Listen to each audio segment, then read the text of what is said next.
Bab 56. Nama, Dewa Perang Surgawi kembali ke kota penulis, Liu Yuetian. Plus matikan mengatur ulang, mata Sunan merah dan penuh air mata. Melihat Yang Xuan masuk, dia buru-buru menyembunyikan teleponnya. Ada apa denganmu? Yang Xuan bergegas maju, kamu baik-baik saja. Tidak, tidak ada apa-apa. Sunan tampak sangat gugup. Baiklah, keluarlah dulu. Aku baru saja menonton drama Korea.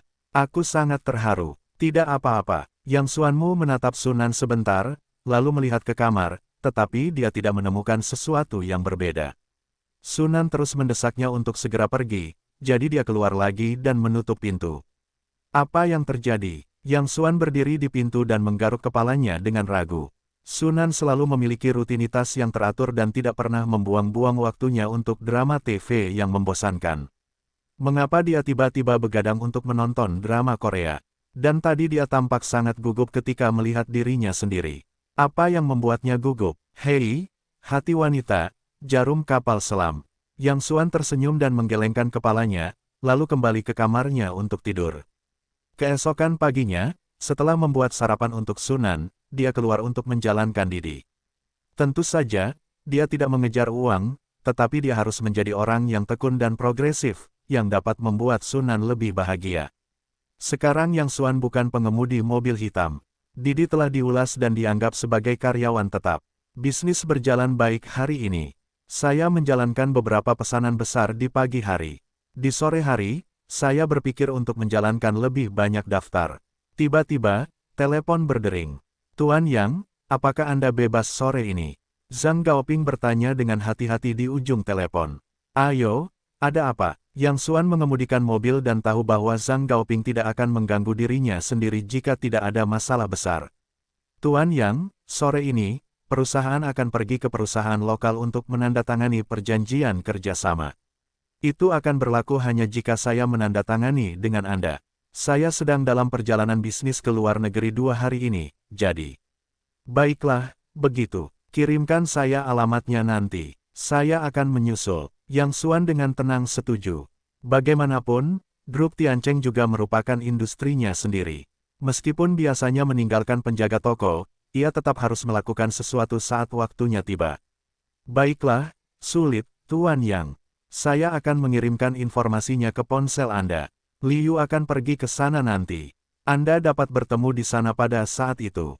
Biarkan Liu menangani masalah-masalah spesifik. Tanda tangani saja pada saat itu. Statistik menunjukkan bahwa Tiancheng Group ingin menandatangani perjanjian kerjasama dengan sebuah perusahaan bernama Li Group. Sebenarnya, itu bukan kerjasama melainkan pemberian dari Tiancheng Group kepada Li Group. Zhang Gaoping juga secara khusus menambahkan sebaris pernyataan dalam data tersebut.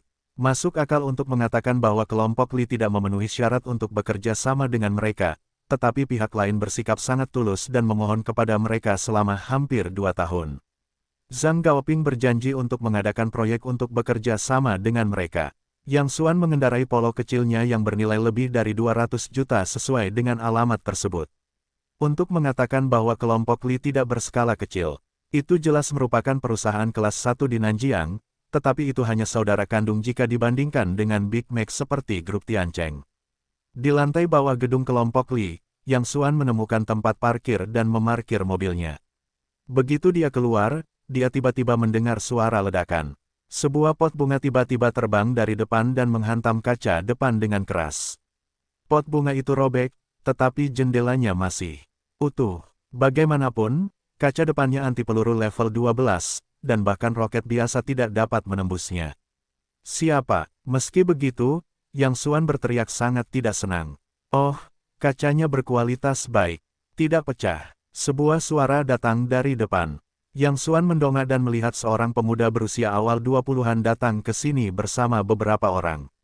Sial, melihat penampilan pria ini, Yang Xuan memarahi dalam hatinya dan berkata dengan tidak sabar, kamu berhantu. Mengapa kamu memecahkan gelasku? Orang ini bukan orang lain. Li Zilah yang membuat masalah untuk dirinya sendiri karena Zhao Xiaodan di Villa Longquan terakhir kali. Siapa yang menyuruhmu parkir di sini? Setelan jas Li Zi lurus, memegang rokok secara miring, menunjuk ke polo kecil bekas milik Yang Xuan. Bisakah kamu datang ke tempat ini? Singkirkan truk sampahmu dan jangan mempermalukan dirimu sendiri di sini. Yang Xuan marah dan berkata dengan penuh minat, tempat ini bukan rumahmu. Di mana aku suka parkir? Bisakah kamu mengaturnya? Begitu kata-kata ini keluar, orang-orang di sebelah Lizzie tertawa terbahak-bahak. Salah satu dari mereka berkata sambil tersenyum, orang desa, kamu benar. Ini benar-benar wilayah keluarga Li. Keluargamu. Yang Xuan mengangkat kepalanya. Oh, aku tidak punya pengetahuan apa-apa. Katakan padanya siapa aku. Li Ziang mengangkat dagunya, merasa puas. Salah satu orang di dekatnya segera berkata, bajingan kecil, dengarkan baik-baik. Jangan menakut-nakuti kencing nanti. Ini adalah putra tertua dari kelompok Li. Semua yang ada di sini adalah wilayah kelompok Li. Oh, jadi kelompok Li milik keluargamu. Yang Xuan merasa itu adalah suatu kebetulan. Tanpa diduga, kelompok Li yang disebutkan oleh Zhang Gaoping dibuka oleh keluarga Lizzie. Yah, aku tidak punya waktu untuk menghabiskan waktu di sini bersamamu. Aku ada urusan saat aku pergi. Aku tidak akan menyelidiki mobil itu denganmu. Yang Xuan berkata bahwa dia akan berjalan menuju gerbang. Meskipun dia tidak menyukai orang bodoh Lizzie, dia selalu memiliki pemisahan yang jelas antara urusan bisnis dan pribadi, dan antek kecil seperti Lizzie tidak memenuhi syarat untuk membiarkannya memperhatikannya. Berhenti, Lizzie Shen berkata dengan suara, apakah kamu datang ke sini untuk berbisnis? Saat dia berbicara, dia melihat Yang Xuan dari atas ke bawah, ada apa? Kerja sama, Yang Xuan berkata dengan tenang. Lizzie tertegun dan langsung tertawa, kerja sama. Hahaha, kamu tidak melihat nasihatmu dan berbicara tentang kerja sama dengan kami. Kamu benar-benar menganggap dirimu sebagai presiden yang rendah hati. Sebenarnya, aku melihatnya pada pandangan pertama terakhir kali. Kamu pecundang, kamu ditangkap oleh Zhao Xiaodan sebagai tameng. Aku menyelidiki detailmu. Begitu kamu membuka Didi, apakah kamu ingin bekerja di sini? Keluar dari sini. Kau tahu hari ini hari apa? Sebentar lagi, presiden di balik layar grup Tiancheng akan datang untuk menandatangani kontrak dan melihat seorang pecundang terlibat di sini. Pada saat itu, citra grup Li kita akan rusak dan kau tidak akan mampu menjualnya. Keluar dari sini. Yang Xuan terdiam mendengar si bodoh ini, tetapi dia tetap tidak berencana untuk berdebat dengan si bodoh ini. Dia mengeluarkan ponselnya dan bersiap untuk menelepon Liu. Lizzie tiba-tiba mengulurkan tangannya dan meraih ponsel itu. Kenapa? Kau ingin dipaksa ke sini lagi? Lizzie berkata dengan tidak sabar, aku akan memperingatkanmu untuk terakhir kalinya dan segera keluar, kalau tidak jangan salahkan aku karena bersikap kasar. Jangan berpikir kau seekor sapi dengan sedikit kekerasan. Ini wilayahku, aku hanya butuh sepatah kata. Kau akan menunggu untuk berbaring di tempat tidur selama sisa hidupmu, dasar bodoh. Yang Xuanmu saling menatap tanpa mengalihkan pandangannya, berpikir bagaimana mungkin ada orang bodoh seperti itu di dunia ini. Kau yakin ingin aku pergi? Yang Xuan saling memandang, jangan menyesalinya nanti. Hahaha, kau terlalu terlibat dalam sandiwara. Lizzie tertawa, cepat pergi dari sini. Jika tidak ada yang penting hari ini, aku harus membiarkanmu tinggal di sini.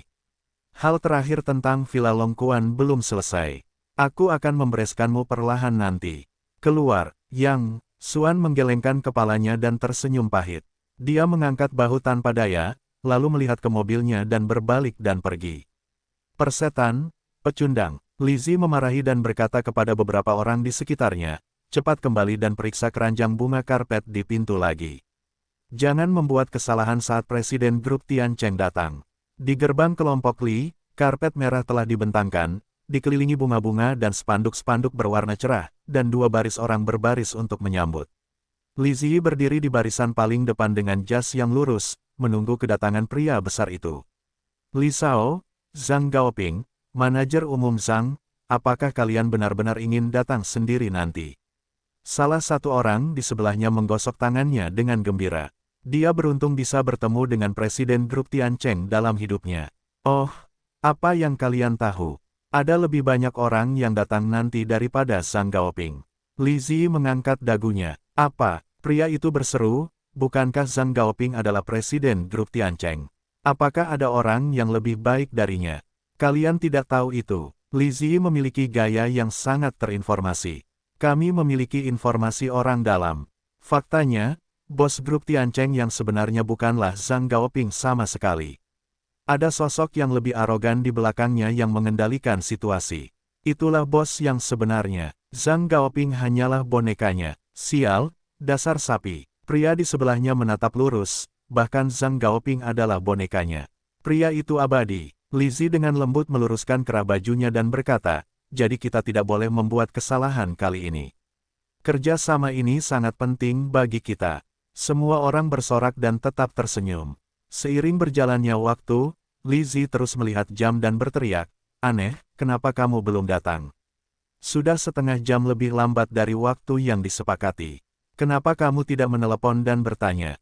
Kata asisten itu. Kentut, kata Li Zi, bagaimana status orang lain? Bahkan jika mereka terlambat seharian, mereka juga memenuhi syarat.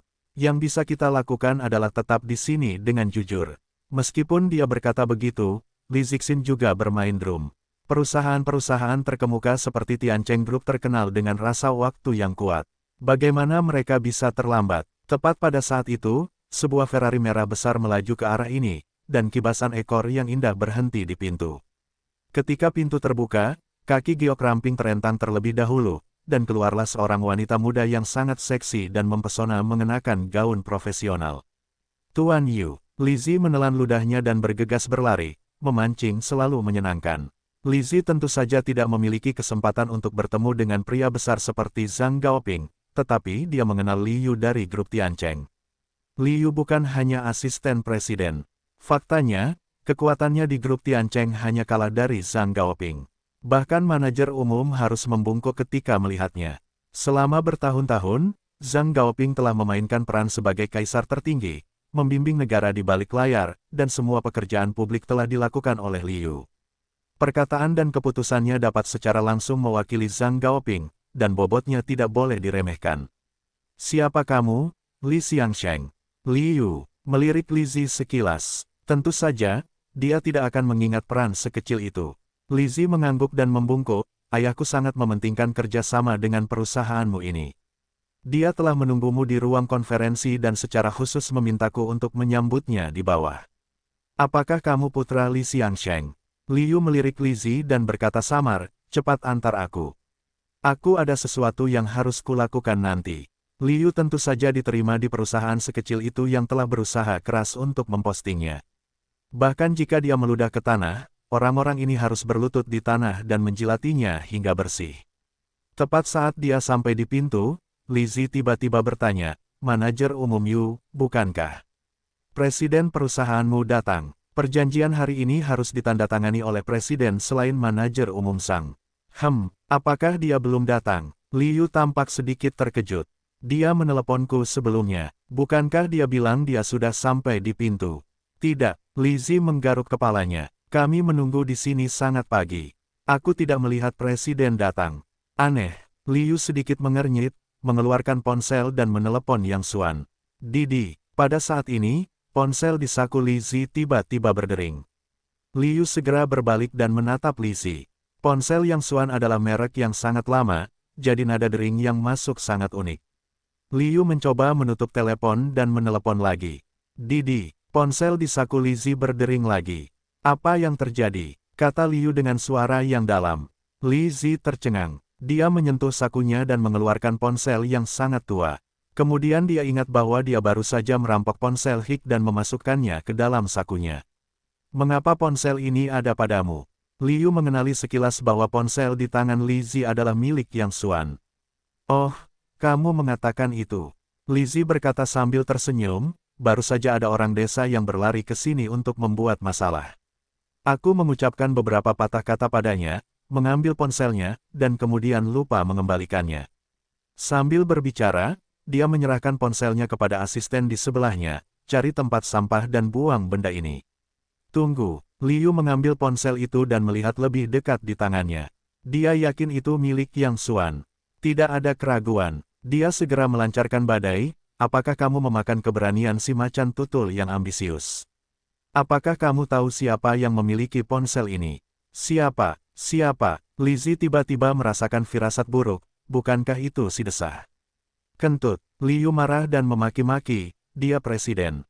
Apa? Li Zi membelalak. Tidak mungkin. Dia orang desa. Dia masih menggunakan ponsel seperti itu dan mengendarai polo bekas.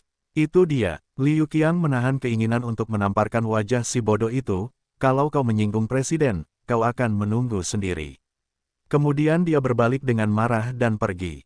Li Zi berdiri di tempatnya, wajahnya sepucat kertas. Butuh waktu lama untuk bereaksi, dan bahkan suaranya bergetar. Ayo, tidak peduli apapun caranya, temukan orang itu sekarang. Untungnya, Yang Xuan tidak pergi jauh, jadi dia tinggal 1 blok jauhnya. Dia hanya merasa sedikit lapar dan memesan semangkuk mie di warung besar di sebelahnya. Aku sedang makan ketika tiba-tiba aku melihat Li Zi dan sekelompok orang datang ke sini dengan tergesa-gesa. Presiden Yang, Li Zi membungkuk 90 derajat. Baru saja, mataku tidak mengerti Gunung Tai dan menabrak Presiden Yang. Maafkan Presiden Yang. Yang Xuan perlahan menarik ketumbar keluar dari mangkuk tanpa mengangkat kepalanya. Tidak, aku hanya seorang pelari. Tidak ada yang bisa ditabrak. Tuan Yang, jangan bunuh aku. Orang dewasa sepertimu tidak mengingat penjahat. Kerja sama ini sangat penting bagi kita. Jika aku mengacaukan hal ini, ayahku harus membunuhku. Pada saat ini, Li Zi menangis sampai mati. Tanpa diduga, Hik benar-benar seorang presiden yang rendah hati dan presiden yang super.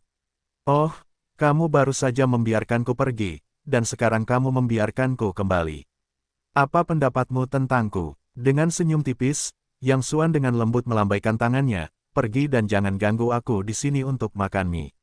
Tuan Yang, saya salah.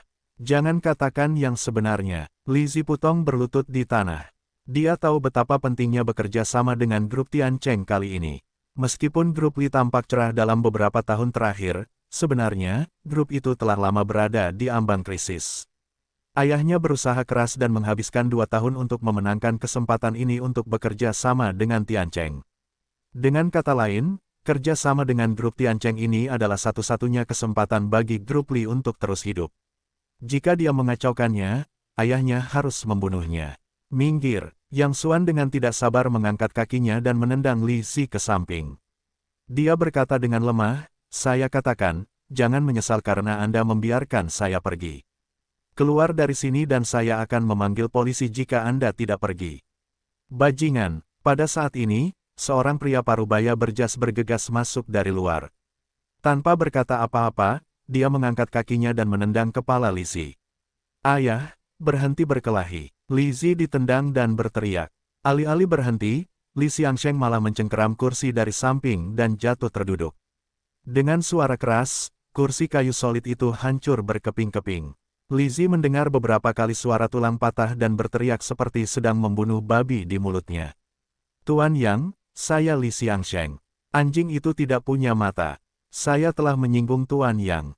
Mohon maafkan dia. Li Xiangsheng melengkungkan tangannya ke arah Yang Xuan, tiba-tiba mengeluarkan belati dari lengannya dan menusukkannya dengan keras ke pahanya.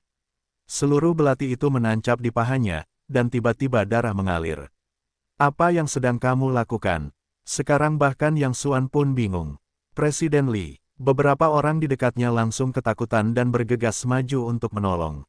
Keluar dari sini, Li Xiangsheng mengeluarkan lapisan keringat halus di dahinya, mendorong beberapa orang di sebelahnya, menatap Yang Xuan dan berkata dengan tulus, anjing itu menabrak presiden yang hari ini. Saya tidak mengajarinya, itu salah ayah saya juga bertanggung jawab, pisau ini adalah hukuman saya sendiri. Jika presiden yang merasa itu tidak cukup, saya akan mengambil pisau lain. Sial, tanda seru, Yang Xuan menepuk kepalanya dan melambaikan tangannya. Anda harus menangani lukanya terlebih dahulu. Saya akan pergi ke perusahaan Anda untuk menandatangani kontrak setelah saya selesai makan. Li Xiangsheng sangat gembira mendengar pidato itu. Terima kasih, Presiden Yang. Saya menunggu Anda di kantor. Yang Xuanting tidak bisa berkata-kata, tetapi alasan mengapa dia berjanji untuk terus menandatangani kontrak dengan kelompok Li bukanlah karena tipu muslihat daging pahit Li Xiangsheng. Saya hanya berpikir pria ini memiliki karakter dan integritas yang baik, dia tidak seperti Li Zi yang mengalami keterbelakangan mental. Sebaliknya, dia sangat marah pada Yang Xuan. 20 menit kemudian, setelah Yang Xuan menandatangani kontrak, Li Xiangsheng sangat gembira dan harus meninggalkan Yang Xuan untuk makan di sana pada sore hari. Saya tidak perlu makan, Saya masih punya hal lain untuk dilakukan, tetapi Anda harus ingat bahwa saya tidak ingin orang lain mengetahui identitas saya. Apakah Anda mengerti maksud saya? Yang Xuan berkata dengan lemah. Jangan khawatir, saya tahu apa yang harus dilakukan. Li Xiangsheng berkata, saya akan mengantar presiden yang ke bawah. Melihat Li Xiangsheng yang pincang, Yang Xuan melambaikan tangannya dan berkata, simpan saja. Sebaiknya Anda tidak menggerakkan kaki Anda. Li Xiangsheng berpikir sejenak dan menunjuk Li Zidao dengan hidung dan wajah yang memar. Anda, suruh presiden yang ke bawah. Begitu, ayah. Sebenarnya, Li Zi terluka parah. Kepalanya dipukul seperti kepala babi oleh Li Xiangsheng. Lengan kirinya juga patah, tetapi dia tetap tersenyum dan memberi isyarat kepada Yang Xuan. Yang Xuan tidak terus bertele-tele, dan berjalan keluar sambil membawa saku celananya. Tuan Yang, jangan terburu-buru. Setelah melihat Yang Xuan pergi dengan polo kecil bekasnya, Li Zi menghela napas panjang. Itu adalah film yang sukses. Tepat saat dia hendak berbalik dan naik ke atas, sebuah suara tiba-tiba datang dari samping, Li Zi, sudah selesai. Zhao Xiaodan turun dari taksi, membawa sekantong kosmetik dan jatuh di depan Li Zi. Jangan kirimi aku apapun di masa depan, dan cari seseorang untuk memblokirku di sekolah kita. Jika ini terus berlanjut, aku akan memanggil polisi. Lagi pula, aku tidak bisa menyukaimu. Bukankah aku sudah memberitahumu bahwa aku punya pacar? Bisakah kamu berhenti menggangguku di masa depan yang menyebalkan? Zhao Xiaodan tampak sangat marah. Baru saja dia berada di kelas. Tiba-tiba seseorang masuk ke kelas dan memberinya satu set kosmetik mahal. Saat itu, konselor masih di podium di kelas, tetapi Zhao Xiaodan sangat marah. Dia naik mobil dengan kosmetik dan datang ke kelompok Li untuk menyelesaikan masalah dengan Li Zi. Tanpa diduga, dia bertemu dengannya di lantai bawah. Juga, kukatakan padamu, pacarku yang menjalankan Didi hanyalah hobi pribadi. Dia sebenarnya adalah seorang presiden yang rendah hati. Setengah dari Tiancheng Commercial Plaza adalah industrinya. Zhao Xiaodan marah. Hari ini, geng itu tidak hanya mengiriminya kosmetik, tetapi juga melakukan survei terhadap Yang Xuan, mengatakan bahwa Yang Xuan sebenarnya adalah seorang pelari. Namun, Zhao Xiaodan sekarang bertekad. Tidak peduli apa yang dikatakan Li Zi, dia harus bersikeras bahwa Yang Xuan adalah seorang presiden yang rendah hati dan mendominasi. Ya, aku bersumpah, aku berjanji tidak akan mengganggumu lagi. Li Zi dengan cepat membungkuk dan membungkuk. Zhao Xiaodan adalah wanita Yang Xuan. Dia tidak mampu menyinggung perasaannya. Dan aku berpikir dalam hati, Zhao Xiaodan masih terlalu rendah hati. Setengah dari Tiancheng Square adalah milik Yang Xuan, bahkan seluruh grup Tiancheng adalah milik Yang Xuan.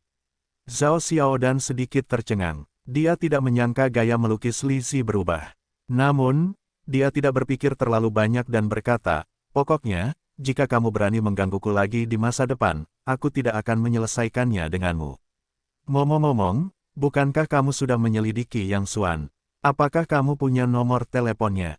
Hah, Li Zi tercengang. Bukankah dia pacarmu? Kenapa kamu bahkan tidak punya nomor teleponnya? Jangan bicara omong kosong, urus saja urusanmu sendiri. Zhao Xiaodan menjepit pinggangnya dan menyadari bahwa dia telah keceplosan, tetapi sikapnya masih sangat keras. Ya, nomor teleponnya adalah 1.598.403. Li Zi dengan cepat menyebutkan serangkaian angka. Zhao Xiaodan diam-diam menuliskan angka-angka itu. Dia memikirkannya di mulutnya dan berkata pada dirinya sendiri, kalian, tunggu aku. Setelah kelompok Li pergi, Yang Xuan terus mengendarai polo kecil bekasnya untuk menjalankan Didi. Dia sibuk sampai hampir pukul 6 sore. Dia menelepon Sunan dan bertanya padanya apa yang dia inginkan untuk makan malam untuk disiapkan untuknya. Saya bekerja lembur di kantor. Saya makan malam di perusahaan. Jangan khawatirkan saya, Sunan ada di ujung telepon. Baiklah, kalau begitu kamu harus ingat untuk makan. Jangan lapar. Yang Xuan menutup telepon dan merasa sedikit tertekan. Bekerja lembur sudah menjadi hal yang biasa bagi Sunan, terutama setelah menandatangani kontrak baru akhir-akhir ini. Ketika Yang Xuan hendak kembali, dia tiba-tiba masuk ke dalam daftar. Tempat panggilan itu berada tepat di lantai bawah perusahaan Sunan. Yang Xuan sedang menunggu penumpang di bawah dengan mobilnya. Tiba-tiba, dia melihat seorang pria berjas rapi turun dari Audi R8 berwarna perak, memegang seikat besar bunga mawar cerah di tangannya. Pria-pria itu muda dan tampan, dan mengendarai mobil mewah, yang telah menarik banyak wanita yang lewat untuk melihat mereka satu demi satu, dan mata mereka penuh dengan rasa iri. Yang Xuan tersenyum dan berpikir itu adalah langkah yang bagus. Gai Minger membeli banyak kata sendiri dan berlari ke bawah untuk menjemput Sunan dari tempat kerja. Dia pasti sangat senang. Pada saat yang sama, saya juga diam-diam ingin tahu siapa yang beruntung mendapatkan bantuan ini. Pada saat ini, Sunan tiba-tiba keluar dari gerbang, mengenakan gaun profesional berwarna gading, dengan tubuh yang halus dan temperamen seperti anggrek lembah. Yang Xuan menurunkan jendela dan hendak melambaikan tangan, tetapi tiba-tiba melihat bahwa Sunan berjalan menuju pria berjas yang memegang mawar, mengambil mawar di tangan pria itu, dan kemudian naik ke Audi R8 berwarna perak. Yang Xuan terdiam cukup lama di dalam mobil. "Tuan, maaf sudah menunggu lama. Tolong lebih cepat, saya sedang terburu-buru." Pada saat ini, penumpang yang memanggil mobil juga datang. Begitu membuka pintu, Yang Xuan tiba-tiba menginjak pedal gas dan keluar. Penumpang itu hampir terjatuh dan berteriak, "Saya mau mengadu." Pada saat ini, Yang Xuan tidak mengeluh. Bahkan jika roket terbang ke arahnya, dia harus mengejarnya dengan nyawanya. Saya memaki-maki dalam hati. Apakah sulit menumbuhkan rumput di kepala saya? Segera dia menyusul Audi R8 itu. Yang Xuan tidak memaksanya untuk berhenti, tetapi sengaja menjaga jarak. Melacak dan mengintai adalah keahliannya, dan dia tidak takut ketahuan oleh Sunan.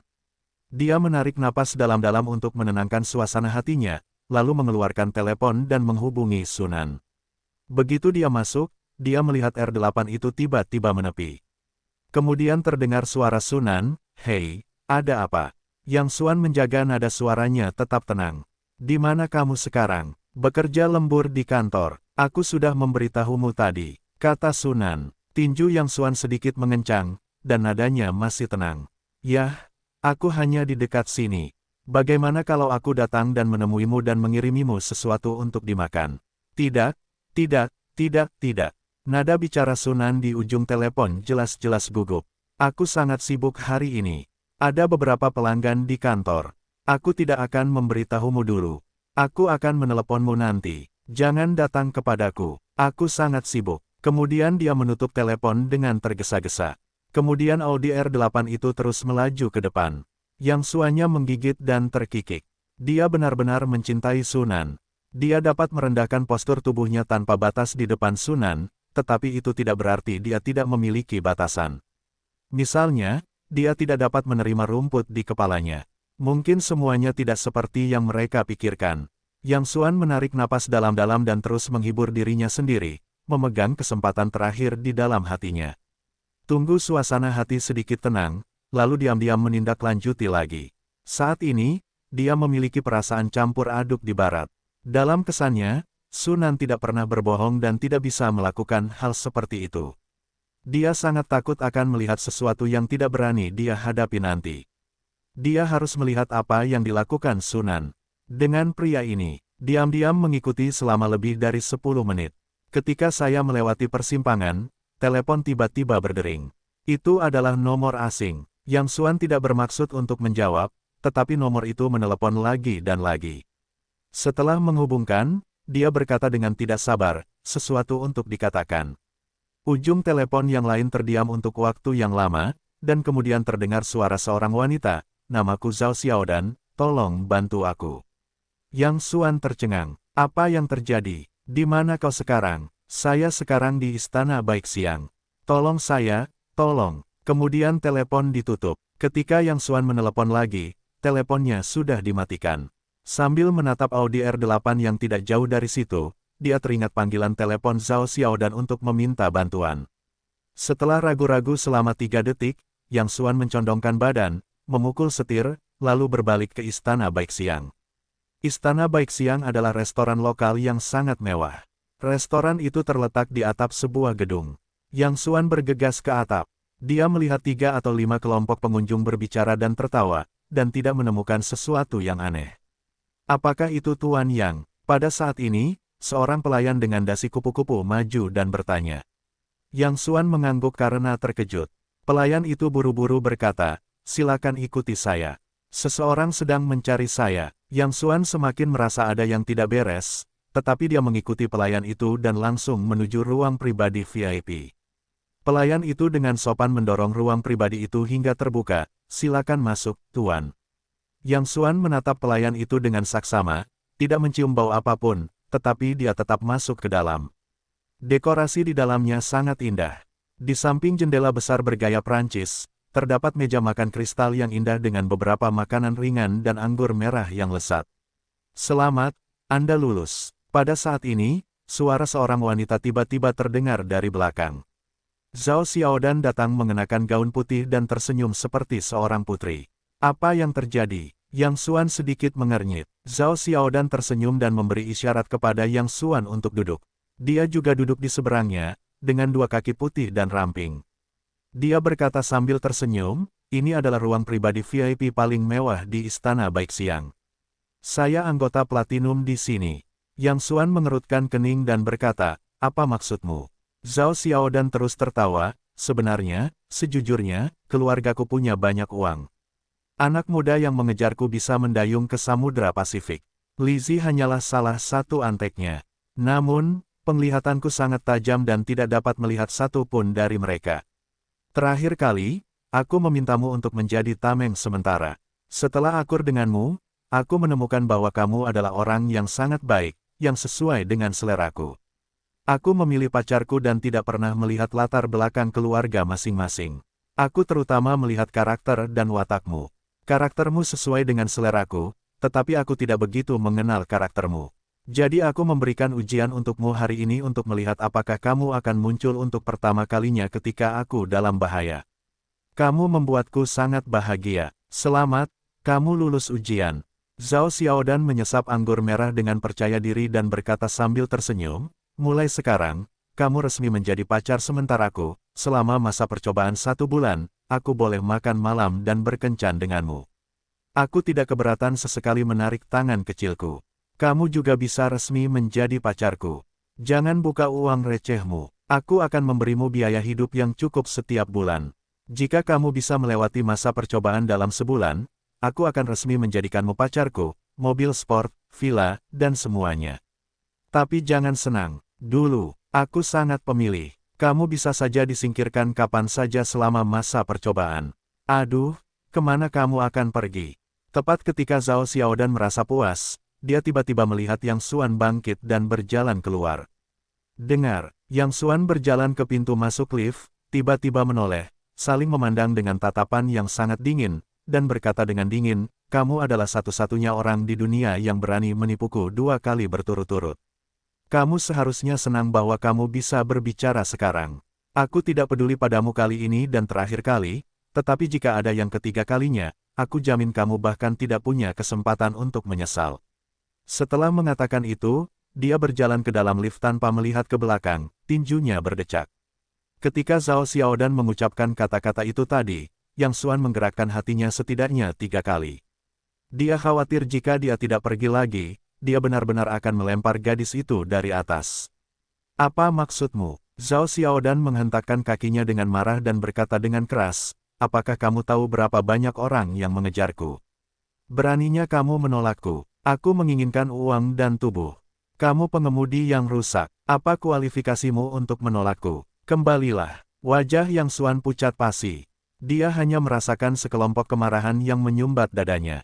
Semakin dia terbakar, semakin makmur dia. Dia selalu sangat bertekad, tetapi satu-satunya kelemahannya adalah perasaannya. Ketika dia berada di kelompok burung hantu, saat yang paling dekat dengan kematiannya adalah karena perasaannya. Instruktur yang melatih Yang Xuan juga mengatakan bahwa Yang Xuan adalah prajurit paling sempurna yang pernah dilihatnya, hampir tanpa celah, dan satu-satunya cacat fatal adalah emosi. Jika Sunan langsung hancur, Yang Xuan mungkin bebas dan mudah. Tetapi dia tidak boleh menerima rumput di kepalanya. Ditipu oleh orang yang kamu cintai sama saja dengan pembunuhan. Jatuhkan. Pada saat ini, telepon berdering lagi, dan terdengar suara tergesa-gesa Zhao Xiaodan, tolong aku. Yang Xuan sangat marah dan berteriak ke telepon, apa kau benar-benar ingin mati? Saat ini, suasana hatinya sudah mencapai ambang ledakan. Berulang kali, dia akhirnya marah. Namun begitu dia selesai berteriak, ujung telepon yang lain tiba-tiba putus, lalu memutus sinyal. Persetan denganmu. Yang Xuan memukul setir dengan keras dan melontarkan komentar kasar yang jarang terjadi. Saat ini, Sunan tidak tahu kemana dia pergi. Apakah dia makan malam dengan cahaya lilin bersama pria itu atau pergi ke hotel. Namun, aku tidak dapat menemukan arah yang harus diikuti. Lebih baik menunggu di rumah dan bertarung habis-habisan saat dia kembali. Ini masalah satu kata, tetapi aku tidak dapat menerima rumput yang tumbuh di kepalaku. Cinta bisa tak terbatas, tetapi bukan berarti bisa tak terbatas. Sial, Yang Xuan bersandar di kursinya, menyalakan sebatang rokok, mengangkat kepalanya, dan menarik napas dalam-dalam beberapa kali. Suasana hatinya juga tenang sedikit demi sedikit, yang merupakan keterampilan yang diperlukan untuk seorang prajurit top. Anda harus segera mengatur suasana hati Anda kapan saja. Setelah beberapa menit tenang, dia menyalakan kembali mobil dan berjalan pulang. Saat ini, dia sudah tenang. Tiba-tiba dia teringat panggilan bantuan Zhao Xiaodan tadi. Dia selalu merasa ada yang tidak beres. Pertama, Zhao Xiaodan pasti tidak akan cukup bodoh untuk menipu dengan cara yang sama dan menggunakannya 2 kali berturut-turut. Kedua, suara Zhao Xiaodan tadi sangat salah, dengan rasa takut dan vibrato. Sulit untuk berpura-pura merasakan perasaan ini. Yang Xuanyu semakin merasa salah. Akhirnya, dia tidak bisa melepaskannya. Dia menelepon Zhao Xiaodan lagi, tetapi itu selalu menunjukkan bahwa dia tidak bisa menghubunginya beberapa kali berturut-turut. Rasa tidak nyaman berangsur-angsur membuncah di hatinya. Itu adalah indera penciuman tajam yang telah dilatih berkali-kali dalam hidup dan mati di medan perang. Yaitu, pada saat ini, sebuah pesan tiba-tiba muncul di ponsel, yang merupakan berita lokal, jika terjadi keadaan darurat. Ada insiden penyanderaan di restoran Istana Baixiang di kota, dan polisi setempat sedang terburu-buru. Sial, Yang Xuan memarahi dan buru-buru berbalik dan bergegas kembali ke Istana Baixiang. Ketika mereka tiba lagi, gedung itu telah dikepung oleh banyak petugas dan tentara bersenjata. Sesekali terdengar suara tembakan dan teriakan di dalam gedung. "Kapten, ayo kita bergegas lagi." Di markas sementara yang dibangun, beberapa petugas menggertakkan gigi dan menunggu perintah terakhir. Komandan operasi adalah seorang wanita muda berusia 25 atau 6 tahun, tetapi tidak ada yang berani membencinya. Xia Wanxin, yang dikenal sebagai jenius polisi, memecahkan kasus besar yang menggemparkan seluruh negeri ketika dia baru saja lulus dan masih berlatih. Dia tidak hanya cermat dalam berpikir, tetapi juga unggul dalam senjata api dan pertarungan. Kemampuan bertarungnya secara individu sama sekali tidak kalah dengan pria manapun.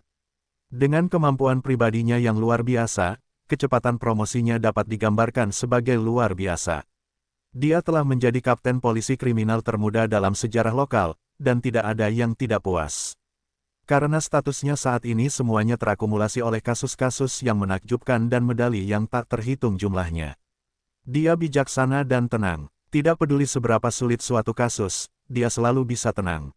Tetapi pada saat ini, dia merasakan penindasan dan ketegangan yang belum pernah terjadi sebelumnya, dan tahu bahwa dia benar-benar telah menghadapi tunggul yang keras kali ini. Kapten Xia, Kapten Xiao. Dia ditembak oleh gangster dan sekarang sedang diselamatkan. Hidup dan matinya tidak diketahui. Pada saat ini, seorang prajurit bersenjata bergegas ke sini, dengan noda darah di wajahnya dan air mata di matanya. "Kapten Xia, Anda memerintahkan kami untuk bergegas lagi. Saya ingin menghancurkan bajingan-bajingan itu menjadi berkeping-keping sendiri." Petik 2. Apa? Kapten Xiao mengalami kecelakaan. Xia Wanxin menatap. Menurut pendapatnya, Kapten Xiao, sebagai kapten pasukan khusus bersenjata, bahkan jika tugasnya gagal, bagaimana mungkin sesuatu bisa terjadi? Tidak hanya Kapten Xiao, kita juga telah menghancurkan beberapa saudara. Lebih dari separuh korban, bajingan-bajingan itu, aku akan membunuh mereka semua. Prajurit bersenjata yang menangis itu juga berpengalaman dalam banyak pertempuran, tetapi sarafnya benar-benar hancur saat ini. Lebih dari separuh korban, Xia Wanxin menatapnya dengan aneh.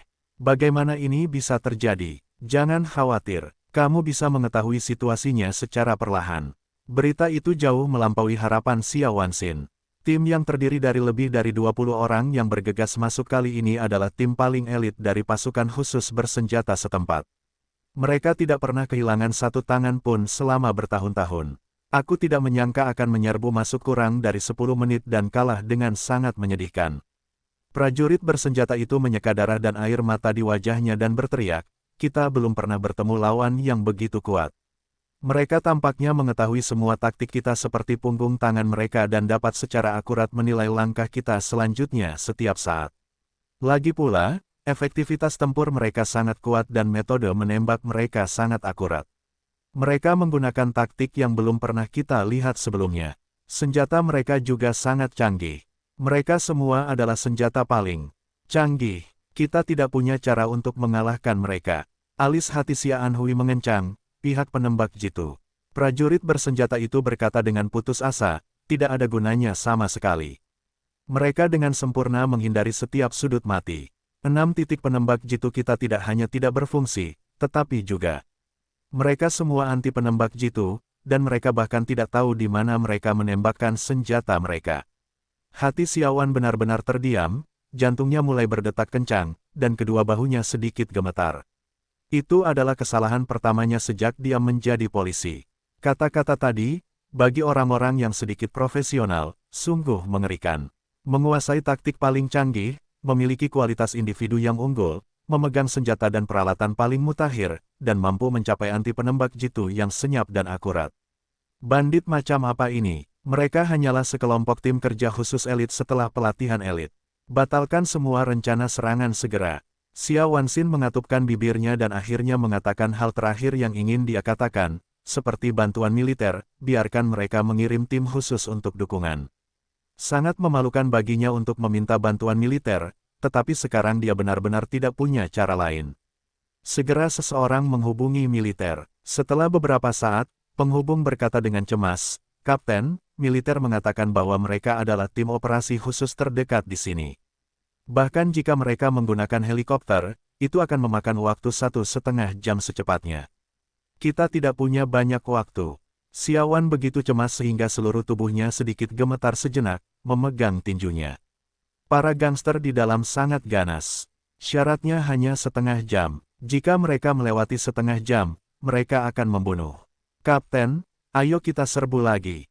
Seorang perwira di dekatnya menggertakkan giginya dan berkata, dimanapun mereka berada, kita tidak akan pernah membiarkan mereka berhasil bahkan jika kita mempertaruhkan nyawa kita. Xia Wanxin mengatupkan giginya dan tampaknya membuat keputusan yang sulit.